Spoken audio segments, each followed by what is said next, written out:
Hello and welcome to Airheads, a not-so-serious look at the serious business of royal rumours, gossip and gowns. I'm Tom. And I'm Maeve. And you may be surprised to hear that Prince Andrew is not the only bad apple amongst the Windsors. Can you believe more than one member of the British royal family has been up to some dodgy dealings? And this is some seriously bad shit, okay? But to do with someone that we have never talked about, I don't think.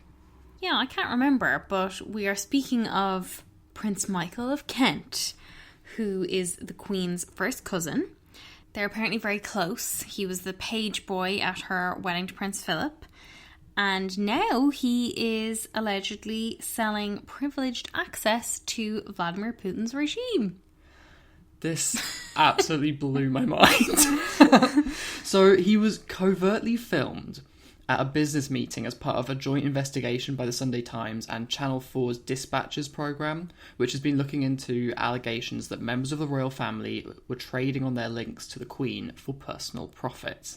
Yes, there's going to be a documentary about this on tonight, Monday, if you're listening to this the day it comes out, called Royals for Hire.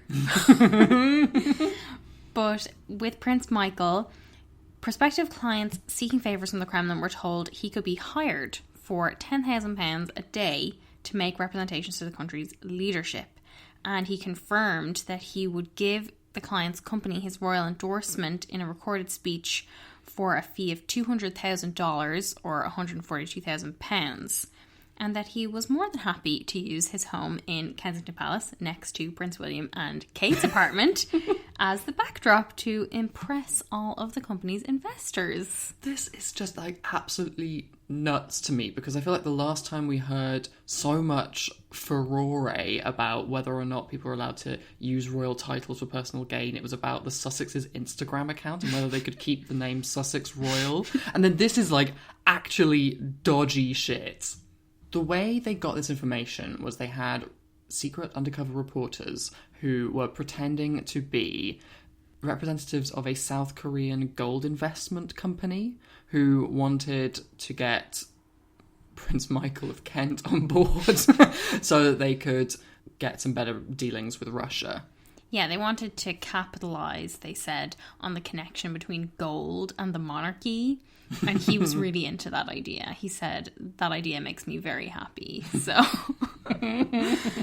but he went on this Zoom call with the undercover Sunday Times journalist and a South Korean freelance journalist who were posing as representatives of this fake company.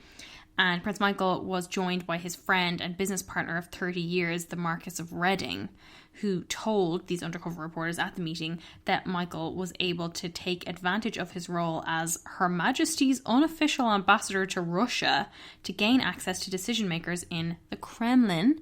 Although, he said, we're talking relatively discreetly here because we wouldn't want the world to know that he's seeing Putin purely for business reasons. I'm just going to posit right now that the Queen should maybe not have unofficial ambassadors to anywhere.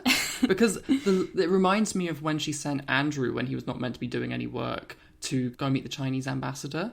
And it's like, hang on, there should be some oversight on this. I think it's especially striking in this case because, as the Sunday Times reports, Russia is regarded as the top threat to Britain's security. And on top of that, the Kremlin is subject to Western economic sanctions after Russia's invasion of Ukraine, the 2018 chemical weapon poisonings in Salisbury, and a string of apparently state-sponsored cyber attacks.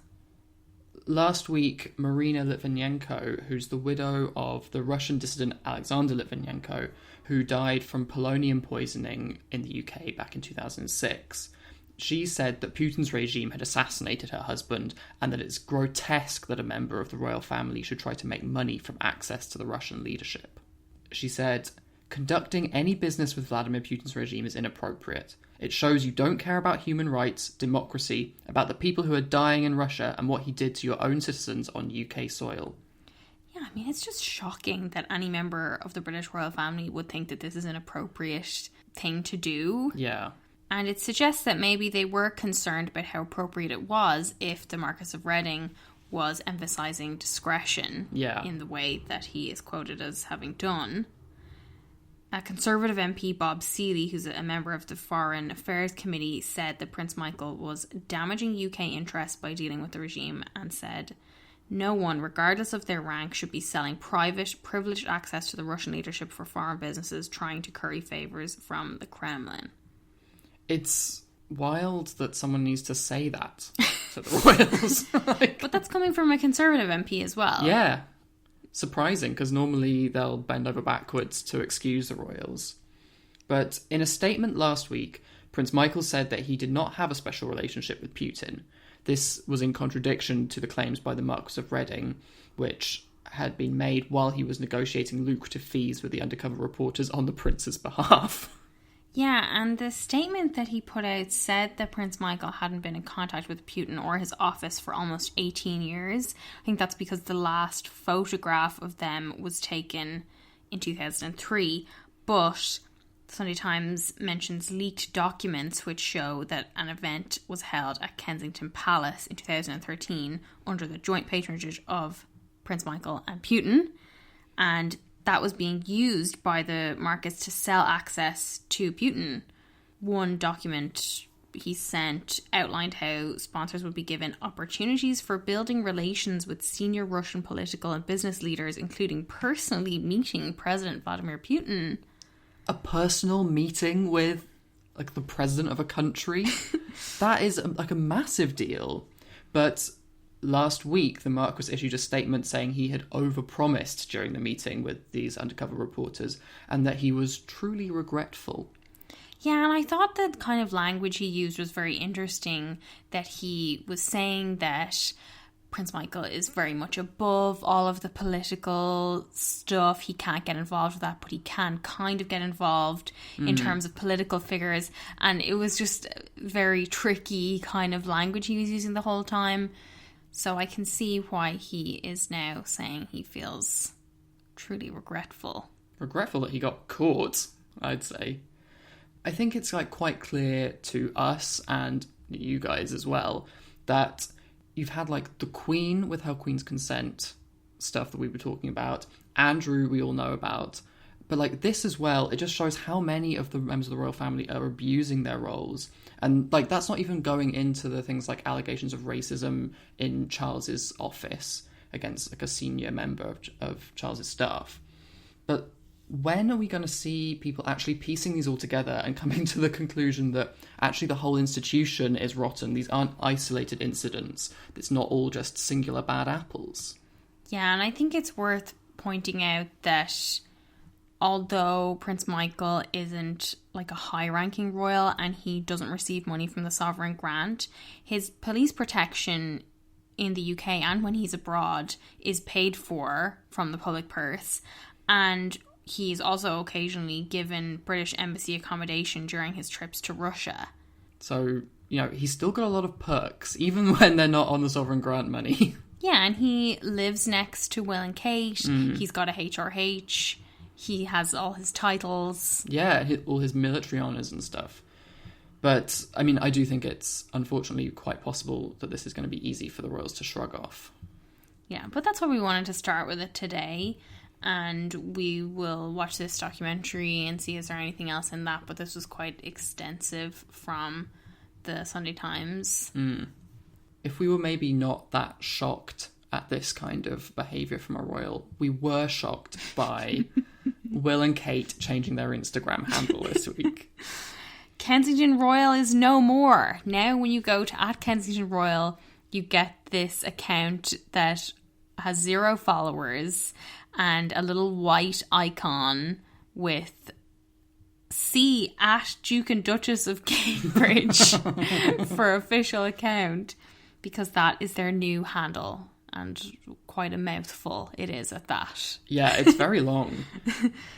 But they hadn't just updated the name, they also updated their profile picture. Yeah, their official monogram, the black and white, very somber image they had during, I guess, the period of official mourning for Prince Philip, that's chucked out of the way in favour of the picture that was taken on the Ireland tour last year of them, where Kate is beaming delightedly at Will in their very casual clothes. So this is a whole new look for them. They're not defined by where they live. They're defined by their titles. These changes coincided with the launch of their new YouTube channel. Yeah, and they had updated their Instagram bio to promote said new YouTube channel, which I thought was... Check it out, link in bio. Yeah, it was, I would say, quite gauche for a royal, but, there we go. I do think it's past time for them to have a YouTube channel. Yeah. And I was surprised that they hadn't done this sooner. There is a royal family YouTube channel, so clearly they want to have their own. We know Will likes to have his own everything. And it's a smart idea, I think. It's just surprising that it's coming this late, as they acknowledged in their caption when they said better late than never.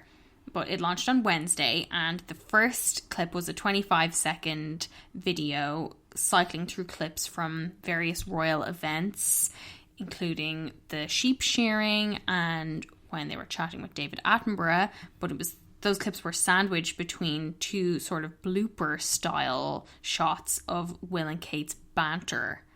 And you saw Kate telling Will he doesn't need to roll his R when he was wishing the Paddies a happy Paddy's Day. That video that we found personally objectionable. But I do think those kind of moments, the sort of candid, I don't know, are sort of a clever thing to include, because it gives the illusion that you're getting an insight into the dynamic between them. Even though Will's literally saying, be careful what you say, because they're filming. I wonder what kind of secrets he's worried Kate's going to let slip. What the fuck is this music, though? This very distracting song. Yeah. As well as these incredibly basic editing, the cuts, the transitions, very amateur level to me. It made me wonder what happened to the glossy editing of that movie trailer they put out for their anniversary the other day. Yeah, which they clearly don't think is good enough to put on their YouTube channel. They did follow up this video with another one of a phone call featuring Kate talking to people involved with her Hold Still photography competition with the National Portrait Gallery last year. She's talking to 4-year-old Mila, who underwent treatment for leukemia and whose family had to separate and live apart in order to protect her last year. I thought Kate did a really good job here. Like, we know she's really good talking to kids, and she's really good talking to Mila. They talk about, like, princess dresses and liking the colour pink and things like that. She then talks to Mila's mum, Linda, about the kind of process of the shielding. And I did think, like, this is a good conversation to have. It's kind of important for people to hear this kind of story. But while it was going on, all I could think about was Will's COVID joke, then Will lying about having COVID, and then their rule-defying train tour to 3 countries. And I don't really know how tough I want to be on this. Like, I did feel like Mila and Linda seemed to really appreciate the call, and Kate did seem genuine and interested in what they had to say. But also, at the end of the day, this video did feel like Cambridge PR. And so when you have that up against, their actions last year, I feel kind of a bit sour towards it. I liked that Kate revealed that Prince Louis has a scooter and that he zooms around really fast. Yeah, I love that as well. Of course he does. Would we expect anything less from our little bloke? He lives his life 1/4 mile at a time. That wasn't the only news this week about Hold Still, though. I think we talked before about how there is a book coming out with photographs and stories from the project. And in advance of the book's release, Kate did a little giveaway, copying an idea from Emma Watson, I think, with a real social media influencer move where she teamed up with an organisation called Book Fairies to share copies of this coffee table book all over the UK. And Kate hid hers just outside Kensington Palace. this video of her walking through these like golden grounds of the palace and just laying it down in front of the fountain or whatever. It was so funny. Really funny, like literally walking out the front door. But we got some insight into what you could expect if you found one of Kate's books from the Duke and Duchess of Cambridge Instagram account. God. They said, each copy is adorned with a gold book fairy sticker, gold ribbon, and has a letter from the Duchess tucked inside. To make this activity even more special, book fairies, the Hold Still judges and participants of the final 100 images are leaving copies at places that gave them hope during the lockdown. I mean, I don't think Kate was at Kensington Palace during the lockdown, but I'm assuming they mean everyone else. I thought it was a nice move and social media savvy kind of post. It was cute. I loved her outfit. She was wearing a bright red coat that we haven't seen before, but it's by the brand Eponine London, who she's worn previously. And she had nice little beige accessories that I thought looked quite nice with it. It was kind of softer than if she'd worn like black or navy.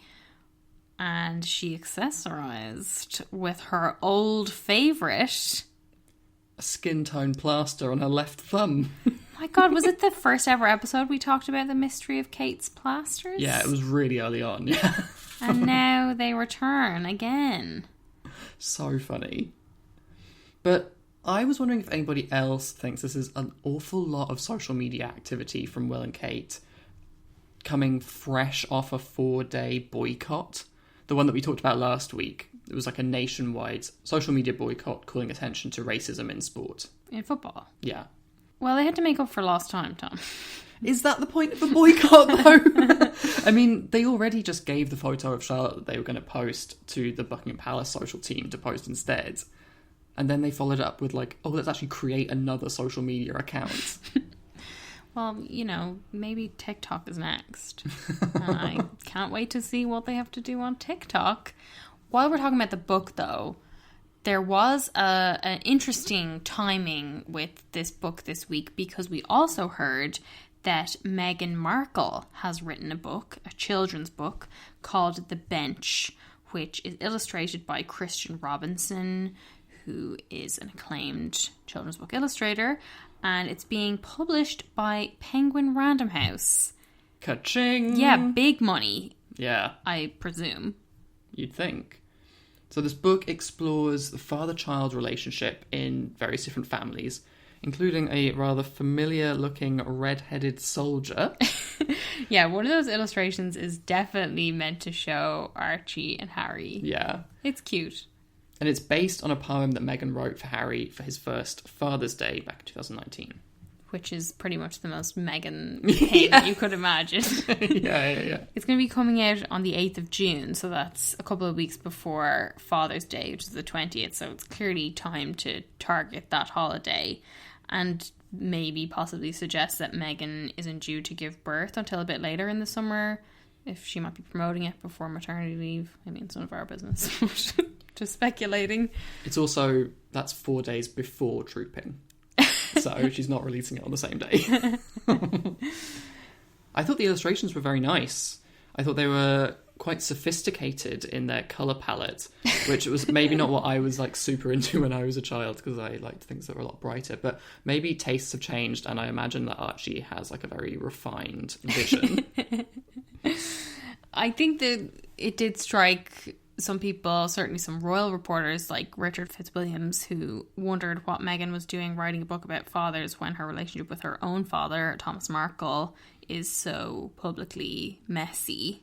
Yeah, and royal biographer Penny Junor said, "It's very easy to talk about relationships between fathers and sons when they're 2 years old, but problems come when the children are older, as Meghan found out with her father and Harry with Prince Charles. She's on dodgy ground because of her relationship with her father and Harry with his." Because famously, the only people who are allowed to write about families are people with perfect families. Something that doesn't exist. I think this is exciting, though, and I know we've definitely talked before about how we thought Meghan might write a children's book. And I think there were some rumours about that from like even years ago. I feel like we were talking about it since then. So yeah, it feels like an incredibly Megan type of project.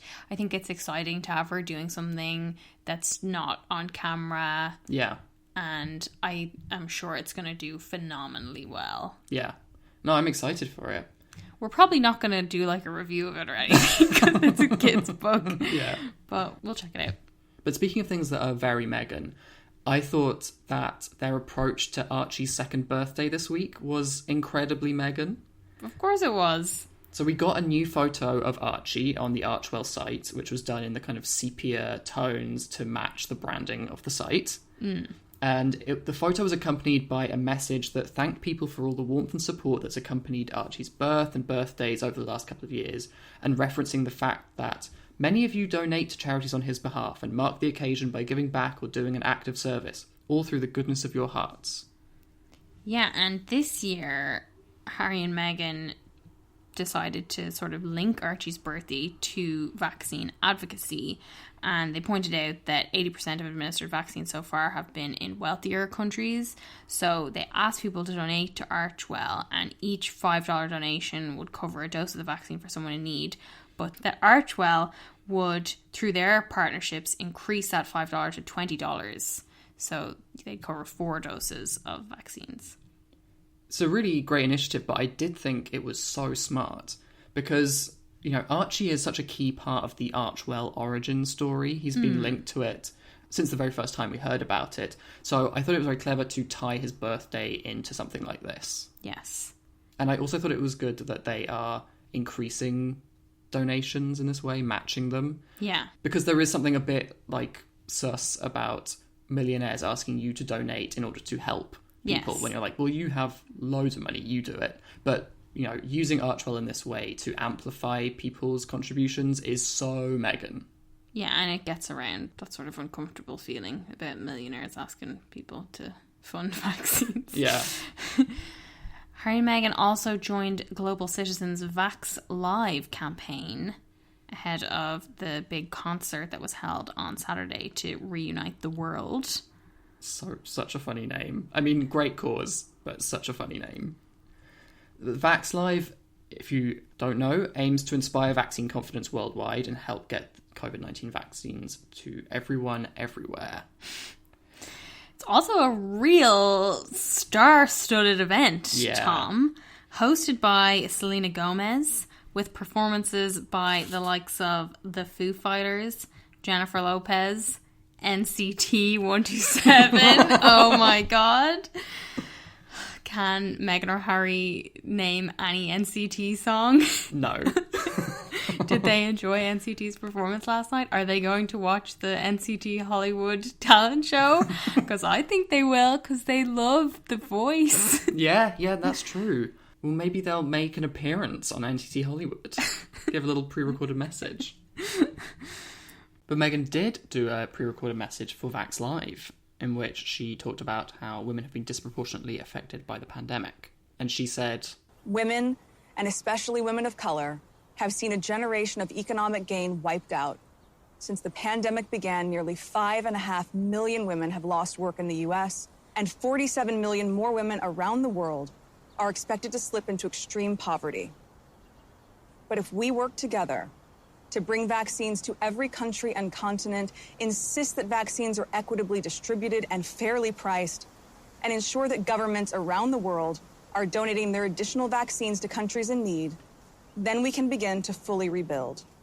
Not only to restore us to where we were before, but to go further and rapidly advance the conditions, opportunity, and mobility for women everywhere.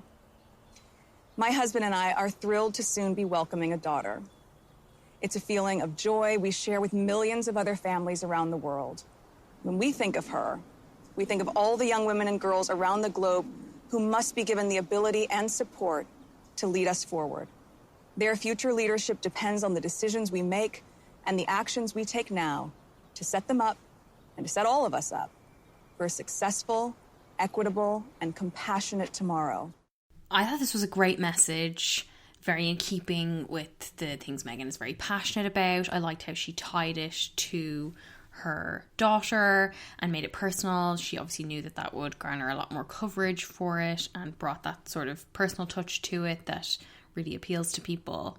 Yeah, it was really good. She was obviously very serious in her tone, and, it's a serious message. But you're right, like, she still made it very personal. And I think even if the message was very serious, what she was wearing was very vibrant. I loved this look. This would be our fit for a queen, but we've got someone else quite special there this week. But yes, I love the outfit. A red and pink dress covered in California poppies. It was a really nice print. I'd have that on the wall. And a callback to her wedding veil. Yeah. The dress was from the New York brand Carolina Herrera. So, she's supporting American fashion there. And I thought it was interesting that this showed another shift away from the neutrals, the minimalist kind of styles that she really preferred while she was a senior working royal. But now this is kind of going into, again, that brighter, bolder territory that we certainly love to see her in. And that works so well for these kind of pre-recorded messages or, I guess, like Zoom calls and stuff. It just makes things a lot more eye-catching. Definitely. And as well as that, this is the third time she's worn Carolina Herrera as maternity clothes. So they're clearly a favourite brand for her. I did think the other notable aspect of this look worth mentioning was her jewellery, specifically her pendant. The Woman Power Charm necklace, which was embellished with an amethyst, a protective stone associated with abundance and enlightenment. Of course it was. This was made by the American brand Awe Inspired, which was founded in 2017 by three-time cancer survivor Jill Johnson. And this brand, as well as being female-founded, also donates 20% of the proceeds from each sale to a selection of women's charities. So that is all very, very Meghan and very clever, using fashion to back up her message of supporting women. Yeah, exactly what we've come to expect from Meghan. It's great. I mean, what we've come to expect from Harry is exactly what he did. Delivered in his address. He did it in front of the live crowd.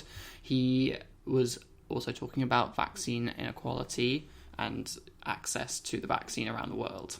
And he got an absolute rock star reception. Oh my God. This kind of reminded me of, was it like 2 years ago when I went to that event at the Royal Albert Hall where he went out and gave a speech and people were like raising the roof the minute he walked out. It was crazy.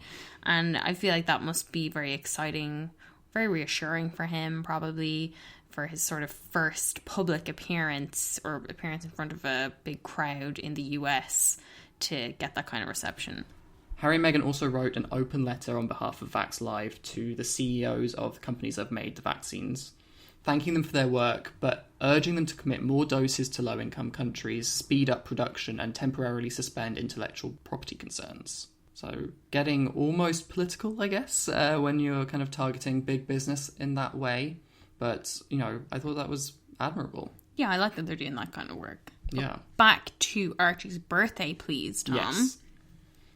It became very clear how few photos there are of him with the rest of the Windsor family, as the Cambridges shared the same photo that they did last year. Yeah, the official christening photo of the whole family taken by Chris Allerton, which made me wonder, are they going to still be sharing this photo when Archie turns like 8 years old? They're going to just do like a face app thing to like age people up. But the captions varied slightly.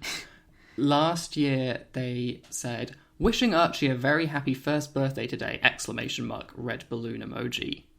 This year, we got, "Wishing Archie a very happy second birthday today! Full stop.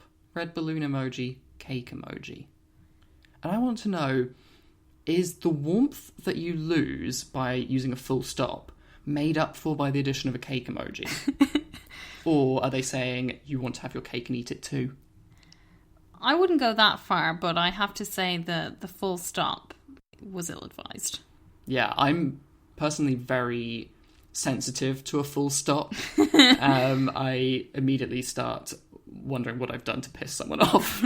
But the royal family also shared a photo of Archie. They used the picture of the birth announcement of Harry, Meghan, and little newborn baby Archie. And Clarence House shared a photo from the christening with Charles next to Harry and Archie, no Meghan, the black and white photo, we've seen it before. I thought that was interesting because Clarence House didn't post anything for Prince Louis or Princess Charlotte's very recent birthdays. So I think possibly Charles is very conscious of what Prince Harry said in the Oprah interview about them not being very close, or Charles not answering his calls. Yeah, because like before the split or whatever, it wasn't like something you had to do. You didn't have to post a picture of someone on their birthday. And Harry and Meghan would often just comment on Will and Kate's pictures of George or Charlotte or whoever. And it is a bit more complicated, I guess, now that the Sussexes aren't on social media, so there can't be that kind of informal thing. But this did really seem quite an orchestrated campaign by the rest of the royal family, a kind of like we're not racist campaign, because it's not like their followers are clamoring for pictures of Archie or Harry or Meghan. Like if you look at any of the comments, it's like, you're being so classy, just taking the moral high ground. It's like these people are like desperate to cover their asses and not seem racist. Yeah, and I think as well as that, other people can see through that, because I saw like a lot of tweets of people being like, are you fucking kidding me? They had to sleep in Tyler Perry's house because you guys took away that boy's security detail and now you're wishing him a happy birthday. Yeah. So I think it is quite transparent, but I don't know what else they could have done. Like if they hadn't shared those photos, that would just lend more to the charge that they were asking about how dark his skin was going to be. Yeah. And didn't want him to have a title and all those kind of things. So I am wondering what's going to happen when Meghan has her next baby. Yeah. And if they're going to mark that on social media. I'm sure they're discussing a kind of strategy for that. Suddenly they'll all be trying to hire people with excellent Photoshop skills. Two quick stories about other members of the royal family. Total nonsense here. Well, I was interested in this. Charles carried out his first engagement since his father's funeral. He visited the Welsh Guards at Combermere Barracks in Windsor to thank them for their role in the funeral procession. But the main thing that stood out to me was that Charles was driven in his Tesla. So funny. I didn't know he had a Tesla. I didn't know either, but we have actually seen it before if we've been paying attention, I guess. He got it in February and he went in the Tesla when he visited Philip in hospital. Goodness me. So he must feel like a total Billy Big Bollocks in that, right?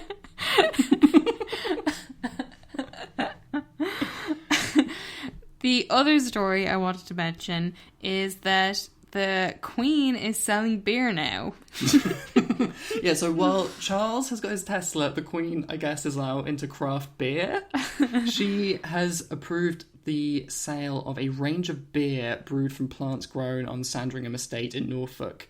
And you can get it for a tidy $3.99 per 500ml bottle, but only if you can go there in person. I'm so annoyed about this. I wanted to do like a tasting and talk about what it's like, but you can't order it online. If any of our listeners live in Norfolk, we would post it to us. We would love that. But this will accompany, I guess, her Buckingham Palace gin as she builds her liquor empire. Yeah. Gotta have something to fall back on when we abolish the monarchy. For quote of the week, I wanted to refer to an interview that Hilary Mantel did last week. I only saw it this week though, so it is a little bit late, but it's good. Yeah. So she was talking about the royals and the future of the monarchy, and she said, I think it's the end game. I don't know how much longer the institution will go on. I'm not sure if it will outlast William, so I think it will be their last big era.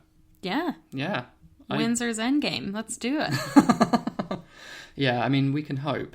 She did also talk about the Queen, and she said, I wish the Queen had felt able to abdicate because Charles has had to wait such a long time. I understand that she thinks of this as a sacred task from which you simply cannot abdicate, whereas the rest of us think of it as a job from which she should be able to retire. I wonder if she's the only person who really believes in the monarchy now.